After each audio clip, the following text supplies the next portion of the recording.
নাকের দীর্ঘদিনের অস্বস্তি কি আপনার নিত্যসঙ্গী?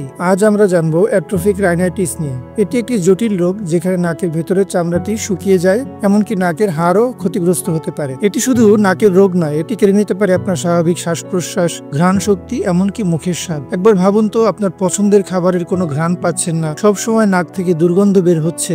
সময় মতো চিকিৎসা না করালে অ্যাট্রোফিক রাইনাইটিস যে কত ভোগান্তির সৃষ্টি করতে পারে তা চলুন জেনে নেওয়া যাক।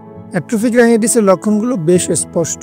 সবসময় নাক শুকনো থাকে, নাকের ভিতরে জমা হয় শক্ত ময়লা এবং প্রায় নাক দিয়ে রক্ত ঝরে। তবে মজার ব্যাপার হলো, রোগী নিজে কোনো দুর্গন্ধ না পেলেও আশেপাশের মানুষ তা অনুভব করে। অনেকেরই মাথা ব্যথা হয়, কমে যায় মুখের স্বাদ। এখন আসা যায় কারণের দিকে। সত্যি বলতে অ্যাট্রোফিক রাইনাইটিসের প্রকৃত কারণ এখন পর্যন্ত জানা সম্ভব হয়নি। তবে কিছু কিছু বিষয়কে এই রোগটির জন্য দায়ী মনে করা হয়, যেমন দীর্ঘদিনের নাকের সংক্রমণ, ভিটামিন এ ও ডি এর অভাব, বংশগত কারণ বা হরমোনের সমস্যা, এমনকি নাকের সার্জারির পরও এই রোগটি হতে পারে। অ্যাট্রোফিক রাইনাইটিস চিকিৎসার প্রধান লক্ষ্য হলো নাকের ভেতরের আর্দ্রতা ফিরিয়ে আনা। এর জন্য স্যালাইন ড্রপ অথবা স্প্রে ব্যবহার করা যেতে পারে। ডাক্তারের পরামর্শে ময়শ্চারাইজিং তেল, অ্যান্টিবায়োটিক এবং ভিটামিনও লাগতে পারে। এই রোগ প্রতিরোধের জন্য কিছু উপদেশ মেনে চলা যেতে পারে, যেমন ধুলোবালিযুক্ত পরিবেশ এড়িয়ে চলা, নিয়মিত নাকের যত্ন নেওয়া এবং ভিটামিনযুক্ত খাবার খাওয়া। যদি আপনি বা আপনার পরিচিত কেউ এই ধরনের লক্ষণ অনুভব করেন, তাহলে অবশ্যই একজন নাক কান গলা বিশেষজ্ঞের পরামর্শ নেবেন।